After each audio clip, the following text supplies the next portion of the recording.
மாதந்தோறும் மின் கணக்கீடு என்று சொன்னவர்கள் அதை நடைமுறைப்படுத்தாமல் ஸ்மார்ட் மீட்டர் மூலம் கொள்ளையடிக்க முயற்சிப்பதாக முன்னாள் அமைச்சரும் அதிமுக மாநிலங்களவை உறுப்பினருமான சி.வி. சண்முகம் குற்றம் சாட்டினார். விழுப்புரத்தில் அம்மா பிறந்தநாள் விழாவை முன்னிட்டு நடைபெற்ற நலத்திட்ட உதவிகள் வழங்கும் விழாவில் உரையாற்றிய அவர் இதனை தெரிவித்தார். ஆட்சியில் இருந்தாலும் சரி, எதிர்கட்சியில் இருந்தாலும் சரி, என்றைக்கும் உங்களோடு நின்று பாடுபட்டுக் கொண்டிருக்கிற இயக்கம் அனைத்து இந்திய அண்ணா திராவிட முன்னேற்ற கழகம். திமுக மாதிரி எதற்கெடுத்தாலும் வசூல் பண்றது கிடையாது. பிறந்த நாள் என்றாலும் அதுக்கும் ஒரு வசூல் தான். கருணாநிதி முதலமைச்சராக இருக்கும் போது, அவர் தலைவராக இருக்கும் போது பிறந்த நாளுக்கு எப்படி பண்ணுவார்னா, அவர் உட்காந்து நடுவில் ஒரு சேர்ல, அவருக்கு முன்னாடி ஒரு பெரிய அண்டா இருக்கும், சில்வர் அண்டா. அந்த அண்டால போறவங்க வழியில கியூல நின்று பணம் போடணும், நகை போடணும், ஏதாவது ஒரு பரிசு பொருள் போட்டுட்டே இருக்கணும். இது எல்லாம் நம்ம பார்த்திருப்பீங்க. இளைய தலைமுறைக்கு தெரியாது, மற்றவங்களுக்கு எல்லாருக்கும் தெரியும். போடலைன்னா கூட்டு பாக்கெட்ல இருந்து கையை விட்டு எடுத்து போட்டு பாரு. அவரு அம்மாவுடைய ஆட்சி, எடப்பாடியார் முதலமைச்சராக இருந்த போது, இவர் முதலமைச்சர் ஸ்டாலின் முதலமைச்சராக பொறுப்பேற்கின்ற போது இருந்த விலைவாசி இன்றைக்கு இருக்கிறதா? அன்றைக்கு இருந்த விலைவாசி என்ன, இன்னைக்கு விலைவாசி என்ன? அதை மட்டும் தயவு செய்து நீங்க சிந்திச்சு பாருங்க. அன்னைக்கு அரிசி 28 ரூபாய் 25 ரூபாய் கிடைச்சது அரிசி. இன்னைக்கு 70 ரூபாய் கிலோ அரிசி. 3 மடங்கு உயர்ந்திருக்குது அரிசி.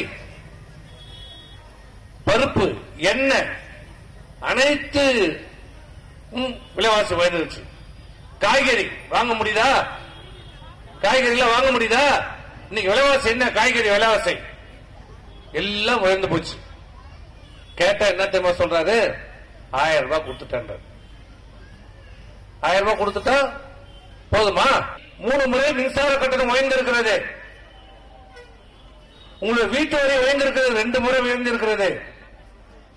சொத்து வரி உயர்ந்திருக்கிறது, தண்ணி வரி உயர்ந்திருக்கிறது, பத்திர கட்டணம் உயர்ந்திருக்கிறது, சாலை வரி உயர்ந்திருக்கிறது, மோட்டார் வாகன வரி உயர்ந்திருக்கிறது. எல்லாம் உயர்த்திட்டாங்க. கேட்டா நான் 1000 ரூபாய் கொடுத்துட்டேன். இது ஏன் மின்சார கட்டணத்தை உயர்த்தின? நான் 1000 ரூபாய் கொடுத்துட்டேன். சொத்து வரி ஏன் உயர்த்தின? நான் 1000 ரூபாய் கொடுத்துட்டேன். பால் கட்டணத்தை ஏன் உயர்த்தின? நான் 1000 ரூபாய் கொடுத்துட்டேன். வீட்டு வரி ஏன் உயர்த்தின? நான் 1000 ரூபாய் கொடுத்துட்டேன். விலைவாசி அரிசியால ஏன்டா உயர்ந்து போச்சு? 1000 ரூபாய் கொடுத்துட்டேன். இப்படி ஒரு 1000 ரூபாய் நான் கொடுத்து விட்டேன் சொல்லிவிட்டு இன்றைக்கு அனைத்து விலைவாசியிலும் உயர்ந்திருக்கிறது, அனைத்து கட்டணமும் உயர்ந்திருக்கிறது. ஆட்சிக்கு வரும்போது என்ன சொன்னாரு? மாசம் மாசம் மின் கட்டணம் எடுப்பேன்னு சொன்னாரு. இன்னைக்கு எடுத்தாரா? 4 வருஷம் ஆச்சு, முடிய போகுது. இப்ப என்ன சொன்னாரு? ஸ்மார்ட் மீட்டர் வச்சதுக்கு அப்புறம் எடுப்பேன். நீ என்னைக்கு ஸ்மார்ட் மீட்டர் வைக்கிறதுக்கு கூட நீ ஆட்சி விட்டு போற. எதுக்கு ஸ்மார்ட் மீட்டர் சொல்ற? ஸ்மார்ட் மீட்டர் சொல்லி அதுல கொள்ளையடிக்க பாக்குறேன். அதுல ஒரு 3000 கோடி. அதுதான் மத்திய அரசாங்கம் அதை நிறுத்தி வச்சிருக்குது, தரல. சரி, இந்த 1000 ரூபாய் எல்லாருக்கும் கொடுக்கிறாரா? உங்க எல்லாருக்கும் வருதா? என்ன சொன்னாரு? எல்லாருக்கும் கொடுப்பேன். ஆட்சிக்கு வந்தப்ப என்ன சொல்லிட்டாரு? தகுதியுடையவருக்கு சொன்னார். நாங்க அது மாதிரி கொடுத்தோமா? அம்மாவுடைய அரசு தகுதி பார்த்து கொடுத்தாங்களா? எல்லாருக்கும் மிக்சி, கிரைண்டர், ஃபேன் எல்லாருக்கும் கொடுத்தோம்.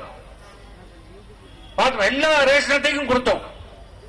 தாலிக்கு தங்கம் கொடுத்தாங்க. பள்ளியில படித்துக் கொண்டிருக்கிற மாணவர்கள், ஏழை மாணவன், பணக்கார மாணவன், யாரும் வித்தியாசமே பார்க்கல. எல்லா மாணவர்களுக்கும் லேப்டாப் கொடுத்தோம்.